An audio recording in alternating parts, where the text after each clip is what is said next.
Let us begin. Greetings, and welcome to Ill Repute, the podcast about women and women first.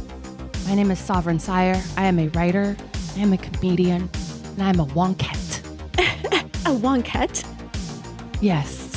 What is a wonkette?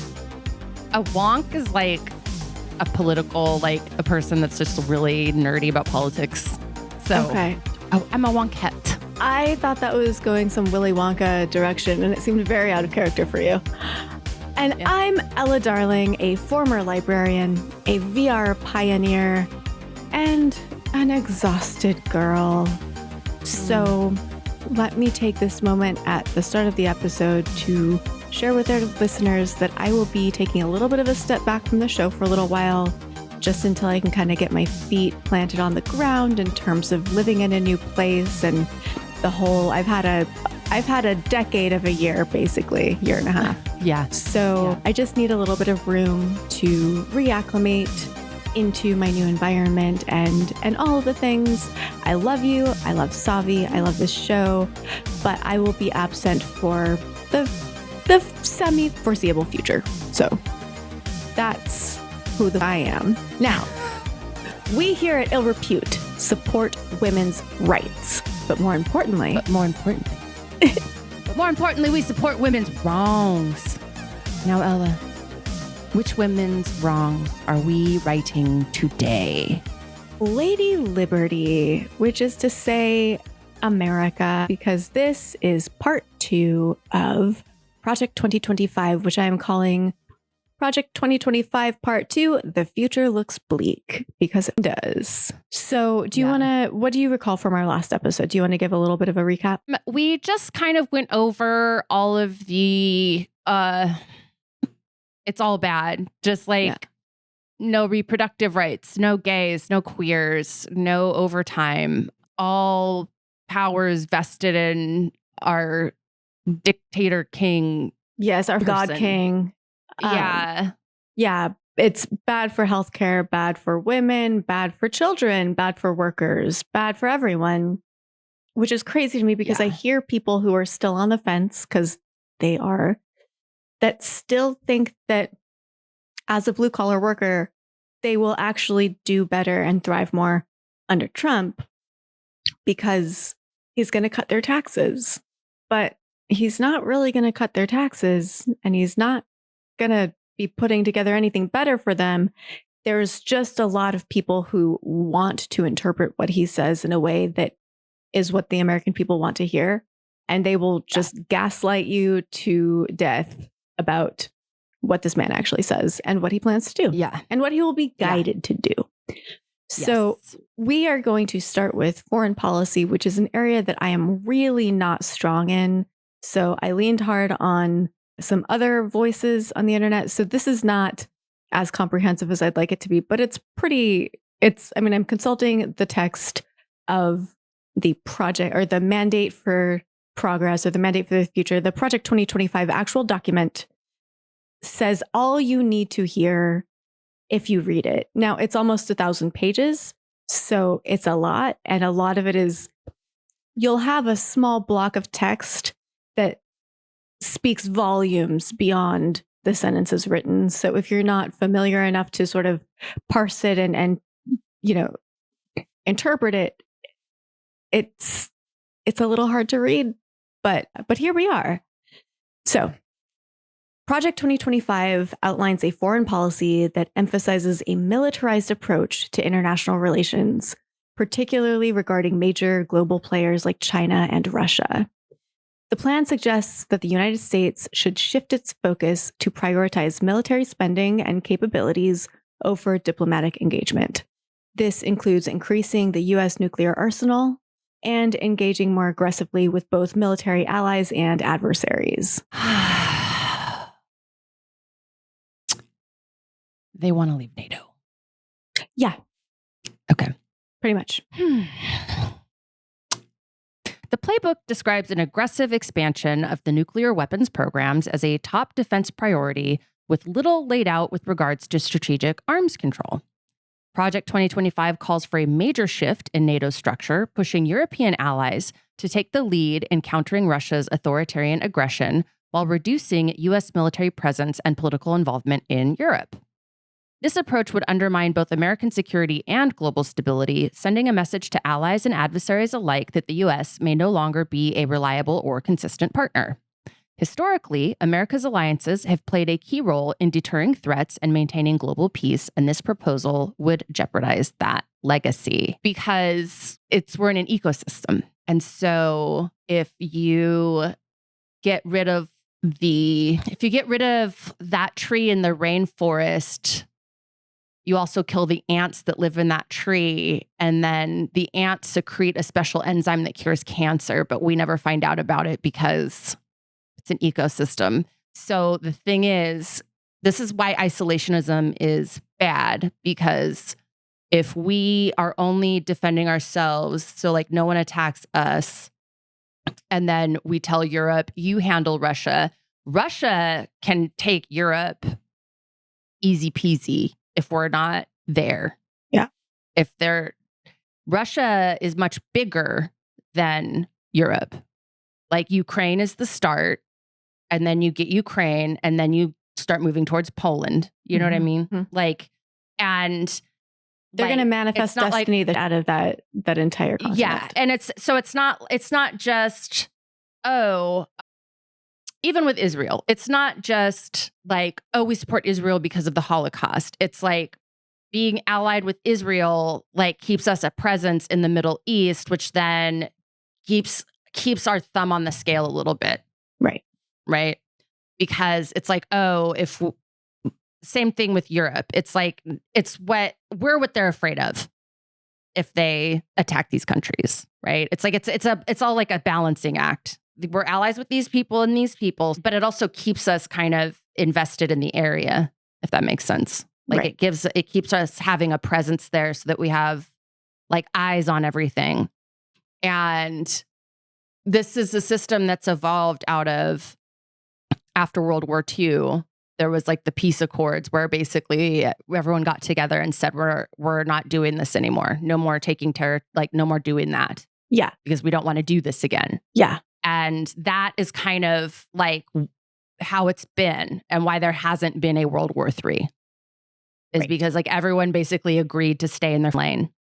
Like wherever you exist now, that's where you exist. Like those are your contours. Those are your perimeters, right? Like, and then everybody just cool out. Just cool out. Yeah. Just go to your corners, calm down, and reform these alliances so that we, one, protect our own interests. And, then there's all the sugar on top stuff they say about democracy and like the American way of life and which is all, it's not really about that. It's like, why are we helping Ukraine? Because Ukraine has a bunch of minerals that are like very valuable to us, but also very valuable to Russia and China. And then if Russia gets those mineral supplies, then they can deal directly with China. You see what I'm saying? Yeah. Like, yeah. Behind all of it, there's an economic interest. Yes. And so when they say things about part of what keeps it all running is that we're controlling who has access to resources so that they can't get stronger than us. Right. Which is a very utilitarian way to look at it. But at the end of the day, whether it's a utilitarian look at it or you want to have this Pollyanna, like we're spreading democracy across the world, like however you want to see it, our survival still is incumbent upon maintaining these alliances and maintaining a presence kind of everywhere. Right. They want to go really hard on expanding our nuclear and missile arsenals really big, which, I mean, I could see people feeling a bit ambiguous about that because we want to be able to protect ourselves and have, a strong safety net. But it is to the point where it would be violating agreements and treaties and things that have long held stability in the space. Yeah. The plan recommends that the White House review all senior military general officers and flag officer promotions to ensure that they align with domestic political priorities, and to replace career intelligence officers at the CIA with new hires who are more committed to the president's agenda. We mentioned this in the last episode about how they want to have a whole personnel database, which you have to qualify for as somebody who is drinking exactly their flavor of Kool-Aid. But this would really impact national security and foreign affairs significantly. Yeah.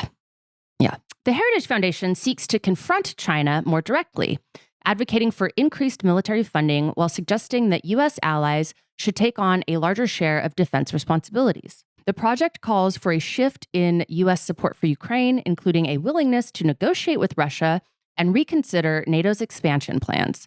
By expanding military capabilities and abandoning diplomatic agreements like the Iran nuclear deal, the U.S. risks increasing tensions and the potential for conflict in these regions and with our allies all around the world. It's so delicate that... Yeah. I wrote this before the assassination happened today. So that probably is a much bigger discussion that we would have later. But yeah, I mean, I'm not all up on, like, you can tell I'm not all up on super foreign policy, but like you get the basic premise, which is, Yeah. All right, let's shift to the environment. Their overarching goal with the environment is to reduce federal intervention in environmental matters, including dismantling the NOAA and reversing the Paris Climate Change Agreement, removing all protections for the environment. They are so condescending and derisive about anything regarding the environment and protecting the environment. The Heritage Foundation states that environmentalism is, quote, decidedly anti-human, and that, quote, abandoning confidence in human resilience and creativity in responding to the challenges of the future would raise impediments to the most meaningful human activities. They would stand human affairs on their head, regarding human activity itself as fundamentally a threat to be sacrificed to the God of nature. This implies that by virtue of being human, we need to and are entitled to completely disregard anything that we can do to offset the drastic impact to the environment that simply existing on the planet in the way that we do. And what it comes down to isn't individual humans enjoying life creatively and independently. What it comes down to is they want to take away any requirements that corporations make any effort to curb the impacts that they're having on the environment. This does not come down to, like, their point is not, we need to let Americans just drink from a regular straw.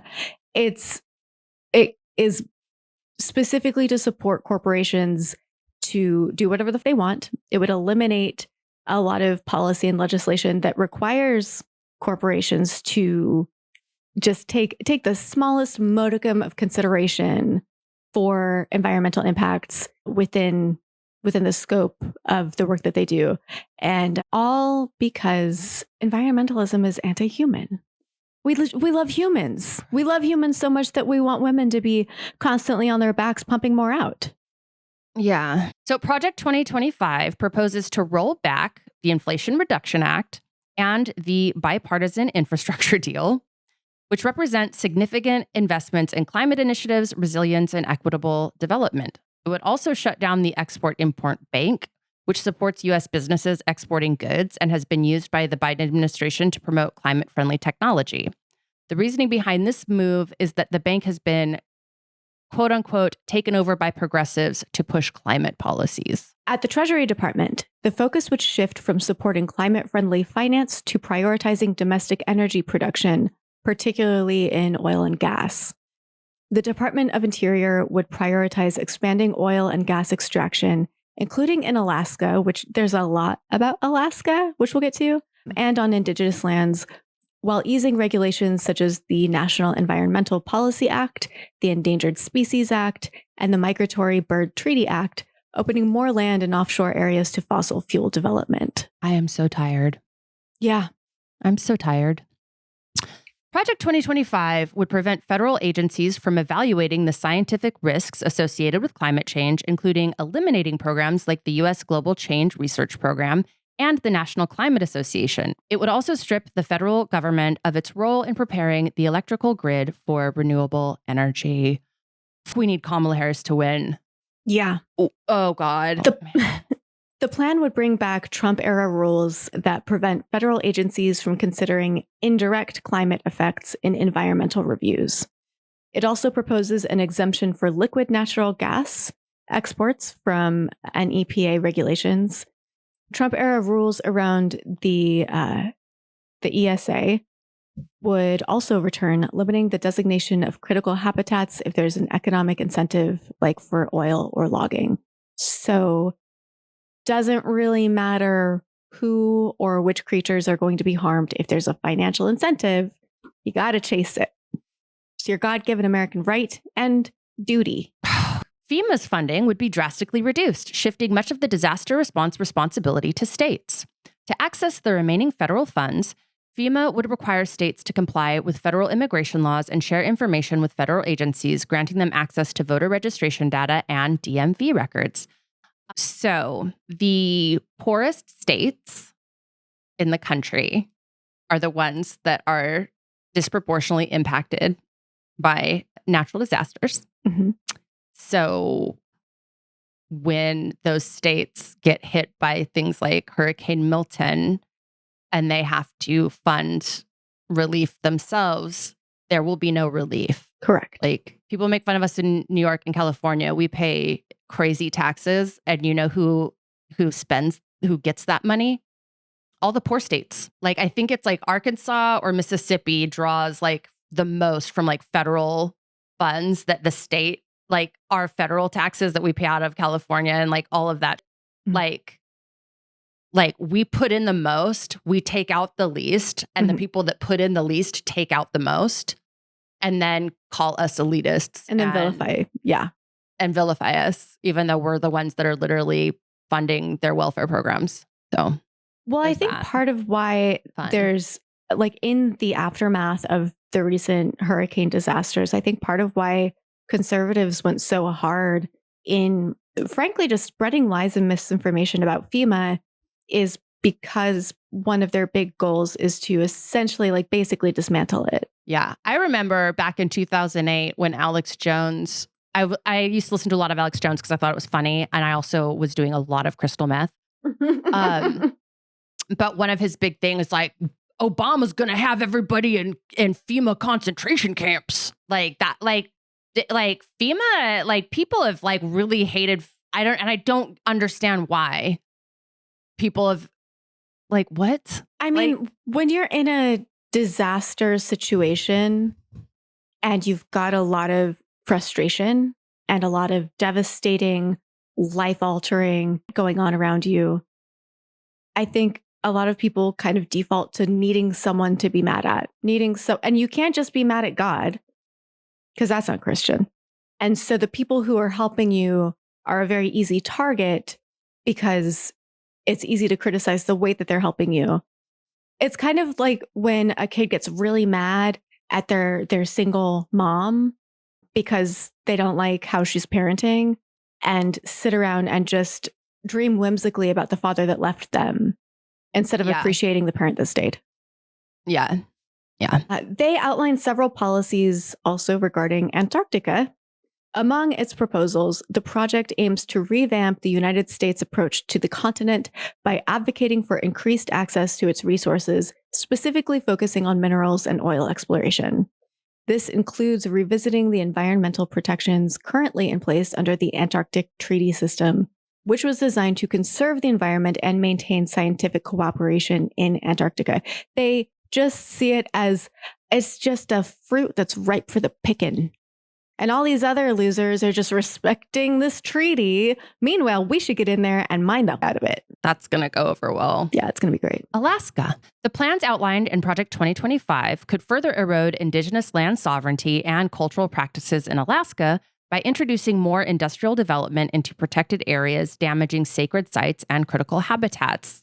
Because, of course, what I don't understand about this Trumpian era is, I've said it before, it used to be a Republican was just someone that was kind of uptight. Mm-hmm.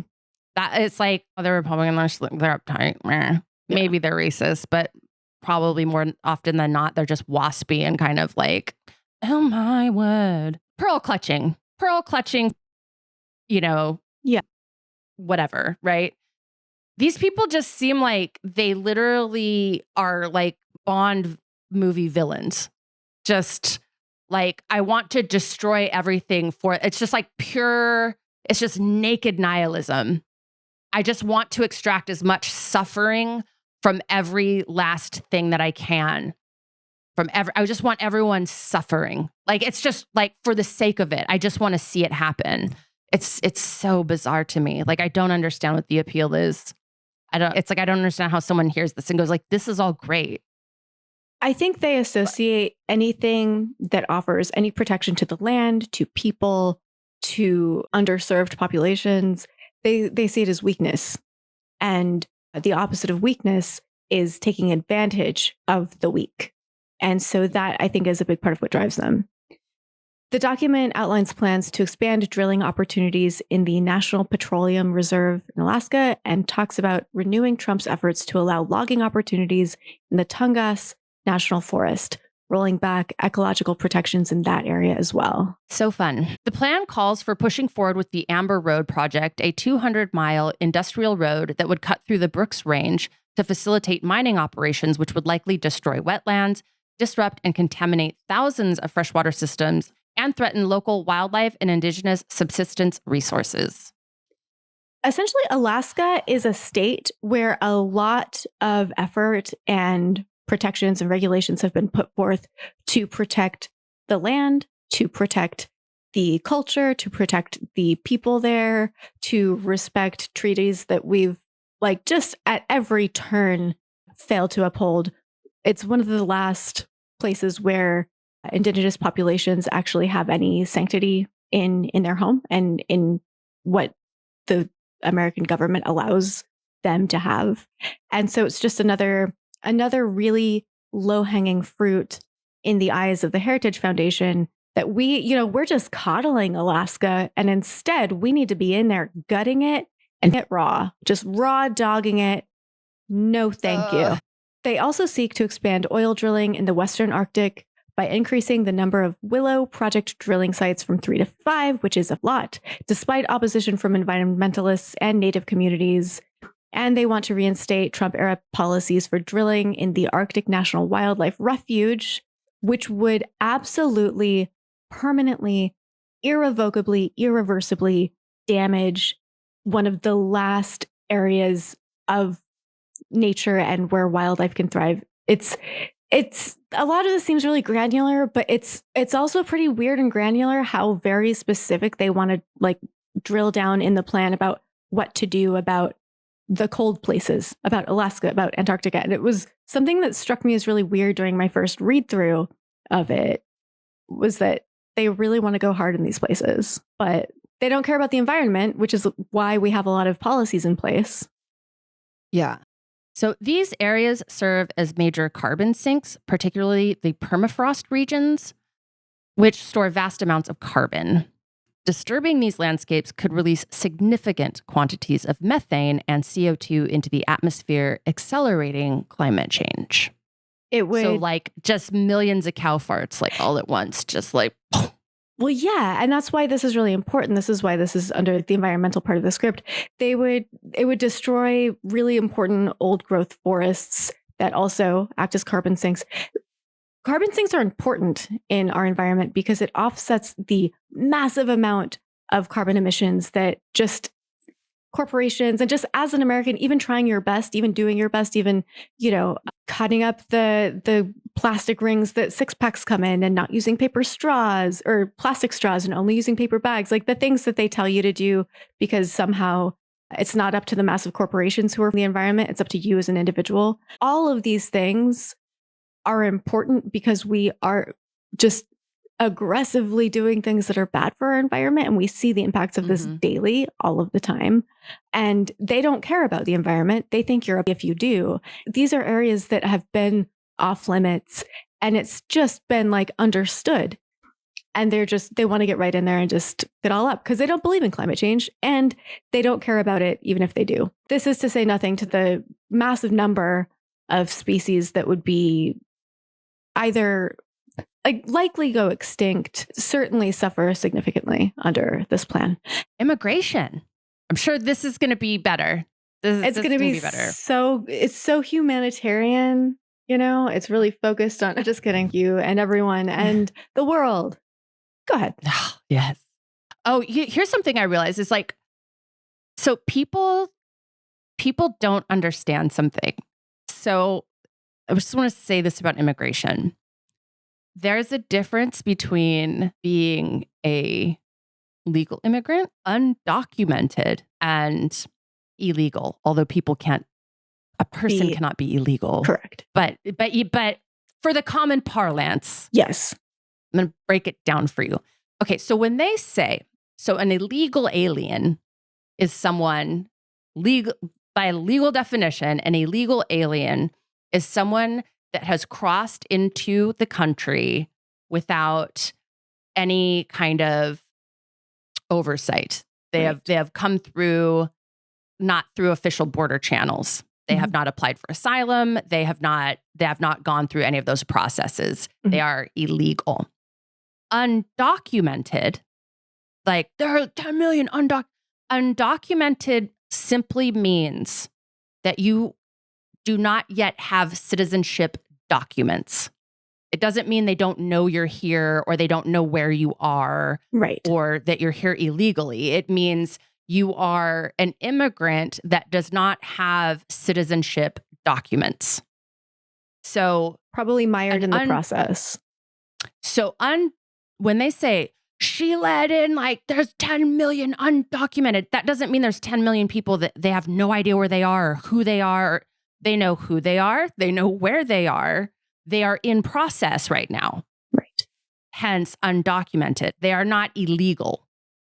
They're not people that snuck across the border. Right. Most of those are people that got to the border and then applied for asylum. And because they don't have enough asylum judges and all of that kind of stuff, they get their information and they release them out and give them a court date and say, show up on this date, and then we'll decide if you qualify for asylum, et cetera.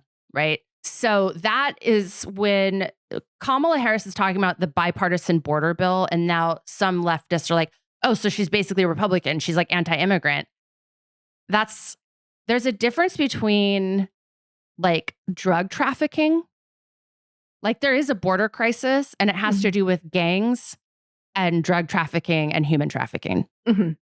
And when we say human trafficking, it's not just for sex. We're talking about people that get trafficked into rich homes to do like basically slave labor as like domestic servants. Like there's all different kinds of human trafficking going on. And the majority of human trafficking is in the domestic space.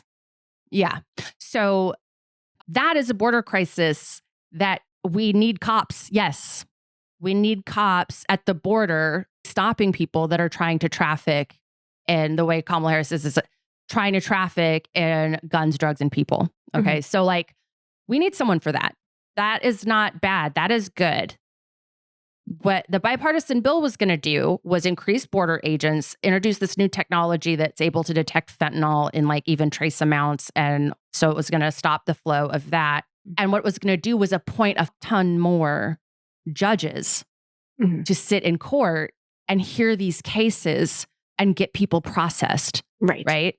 Like none of that was like anti-immigrant. It was going, the crisis is there's just not enough people to get these people through the system. And it's taking people 5, 7, 10 years to get their citizen. Now, while those undocumented people are here, they are paying into Social Security that they do not yet qualify to receive. Yes. They're paying into our social welfare programs and receiving no benefits from it. If people are asylum seekers, yeah, like they might get EBT cards and all this kind of stuff. That's basic humanitarian stuff. Here's the thing. Kamala Harris is doing a town hall with Charlemagne the God. It was like a black town hall, really. But like it was in Detroit and it was like on iHeartRadio. And someone was like, well, I don't understand why we're sending all of this money to the Ukraine and to Israel. And then like people here like need stuff. And she's like, we can do it all and we can do both. Right. Like we have the capability to do both. That's what this election's about, is where that money that is there for you is going. Yes. Right. And like, so that's like another kind of weird, like, it's not logical fallacy, but what do you call it? It's like like this weird kind of like dichotomy. False dichotomy. Yeah, false dichotomy. It costs more money not to give people this very basic than it costs to give them the most basic. Well, and here's the thing. We don't have a homelessness crisis because the rent's too damn high. We don't. Because I lived in downtown LA, like in the thick of it. Mm-hmm. And it's been bad since the pandemic. But I'm going to tell you that it's people that have mental illness that can't get treated. Mm-hmm.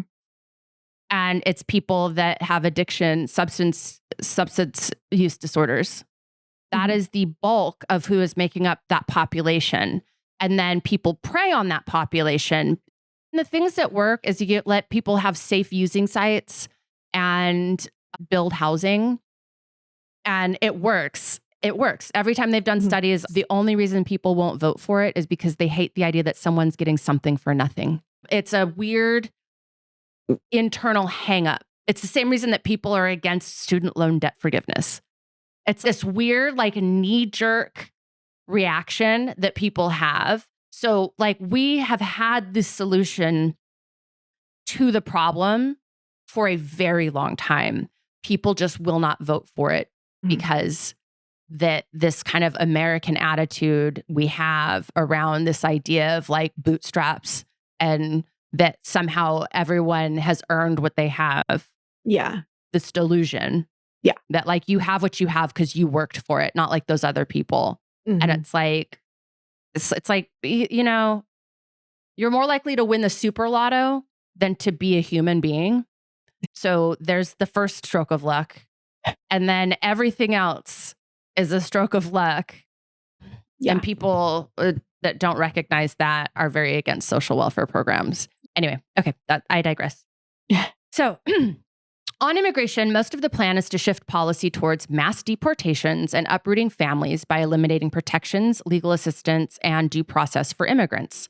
They state plainly, quote, "Our primary recommendation is that the president pursue legislation to dismantle the Department of Homeland Security," unquote. Project 2025 proposes cuts to immigration legal services and increases to enforcement measures, which would severely limit access to legal representation and protections for immigrants, asylum seekers, and vulnerable communities, while imposing stricter barriers on legal aid providers and fast-tracking deportations. So like you were saying, instead of providing more legal assistance to push people through that whole process, they just want to fast-track deportations and get people out of here no matter what, basically. Yeah. State and local support for legal aid could be reduced or cut entirely. Under the proposed Project 2025 plan, federal funding could be at risk for states and local governments that provide immigration legal services and other resources to support immigrant communities. This would leave many without access to legal guidance, especially if states and cities feel forced to scale back their investment in these services. If local governments defund legal representation programs, most immigrant communities would be left vulnerable. One consistent thing in the plan is just disallowing federal funding for any state or organization or healthcare provider that even tangentially engages in something that they deem unacceptable. So they would they hate sanctuary cities. They hate them. And so they want to punish those cities essentially financially for having the audacity to have strong progressive measures to help the populations. Crucial protections for those seeking safety, including families and children, would be slashed. They call for using military personnel and hardware to prevent crossings at the border.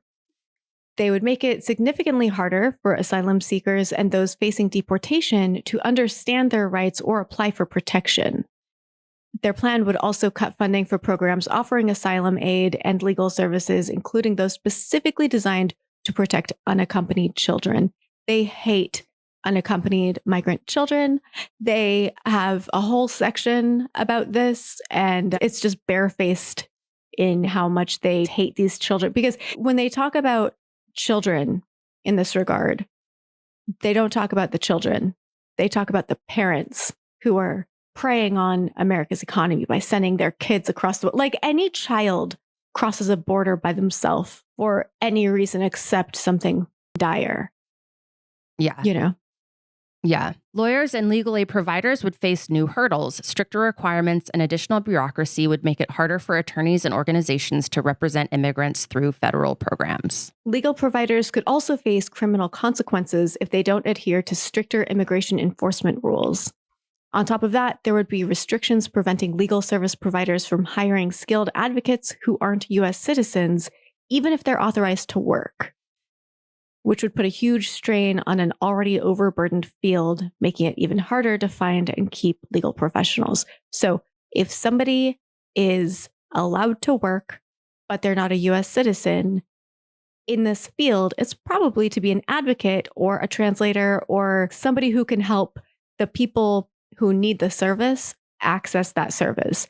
They want to eliminate those helpers. Project 2025 calls for more than doubling the number of immigrants, up to 100,000 on any day, who can be locked up while facing deportation.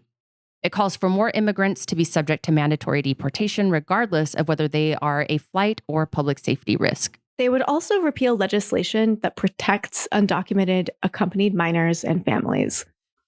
They say, quote, Congress must end the Flores Settlement Agreement by explicitly setting nationwide terms and standards for family and unaccompanied detention and housing. Such standards should focus on meeting human needs and should allow for large-scale use of temporary facilities, parentheses, for example, tents. So their solution is to put people in tents, and specifically cages. You're right. I mean, that's what they've done. That's what they've shown. But this is what they think focuses on meeting human needs, is giving them a tent. Yeah. Deportation would be sped up. Project 2025 would expand fast-tracked deportation policies, allowing the government to deport people without a court hearing. It would also permit arrests and detentions without a warrant, giving immigrants little to no time to get legal help before being removed from the country. In addition to eliminating DACA and family-based immigration, the far-right policy agenda will also seek to strip policies like the Temporary Protected Status, or TPS, as well as visas for victims of crime, which would drastically reduce pathways to legal residency. So what that means is a 14-year-old girl gets trafficked over here to work in a brothel. Mm-hmm. And the brothel gets busted. And she was a victim of trafficking. Visa. Immediate. Yeah. Also, you're an immigrant. You get robbed. You get stabbed walking down the street. And you have to go to the hospital. And you have to testify in court. And you have to do all this stuff. Visa. That was put there specifically, so that people could testify in court without fear of being deported, things like that. Yeah. Like these things that need to be in place. Just like there's a law in Alaska that says if you're a sex worker and you witness a crime and you come tell the cops, you are not in trouble. You are not going to be arrested or charged with any kind of a crime. Right. Because they need people to know that they're safe to report crimes. So this thing with visas to people that are victims of crime is like so that they will report crimes and so that they can get help and so that the people that perpetrated the crime may be prosecuted. Visa. Yes. So that fear that they can't testify or they're going to get deported goes away. So it enables justice to happen. Yes. Like if you see something, say something. Yeah.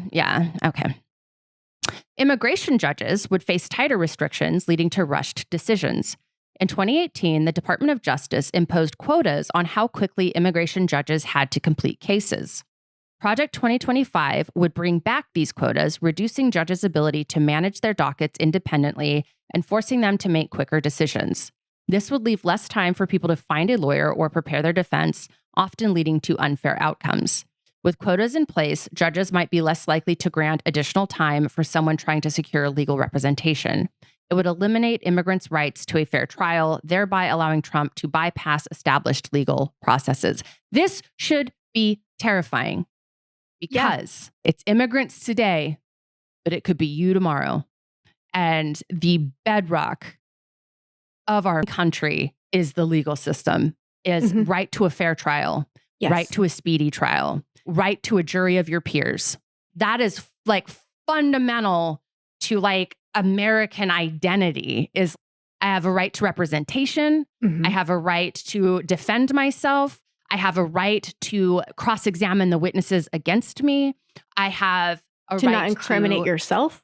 To not incriminate myself. I have a right to like a fair, a quick and speedy trial. You can't just keep me in jail for years and years and years until you feel like having the case. Like these are like fundamental things to like the pride we take in saying that like we are the best country in the world. And in this sense, we're not perfect, but we get it way more right than pretty much everybody else. Like we live in a system that gives individuals the most benefit of the doubt, the most freedom and ability to represent themselves. And yes, immigrants too, goddammit. If you're on US soil, then you deserve to have a fair trial. This pisses me off so much because it's like, what the? Do we hold these principles as like human rights or not?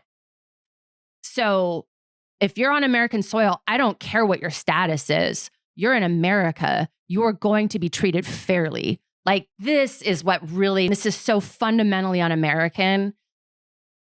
What we've long staked our faith in is that it's better for a guilty person to go free than for an innocent person to be in jail or incarcerated. Better that 10 guilty men go free than one innocent man be sent to jail. It's 10 is 10. It is better. Thank 10. You. That's yeah. And that's not the worldview put forth by the Heritage Foundation. The audacity to call themselves patriots. Oh, like the audacity. You know, this is all white men because it's the Heritage Foundation. What heritage do you think they're referring to?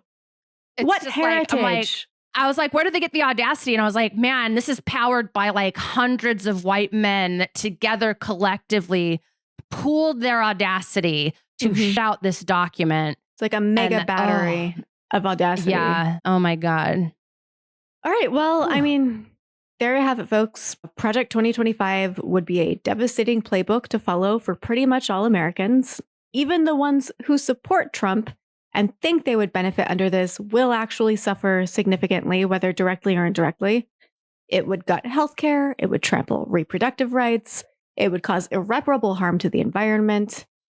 Important agencies would be dismantled. Policies that protect everything from workers' rights and children's rights to the safety of our drinking water would be cut.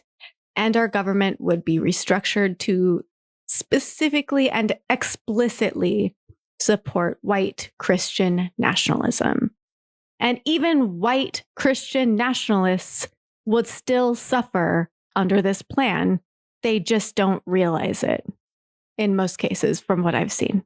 So early voting has started. If you don't know if you're registered or if you are not yet registered to vote, go to vote.gov to register, to check your status, and please vote for Kamala. If you're going to vote for Trump, I don't know why you're still here, but I guess on some level admire your gumption in sticking with us this long. I don't know, but vote. Yeah. Also, if you go to votesaveamerica.com, they have partnered with the Harris Wallace campaign. And if you are near a swing state, they're doing organized busing events where, so say you live in Los Angeles, they pay for the transportation, they pay for your lodging, they pay for everything. You can sign up and they like the California to Arizona, I think that one's like a 2-nighter.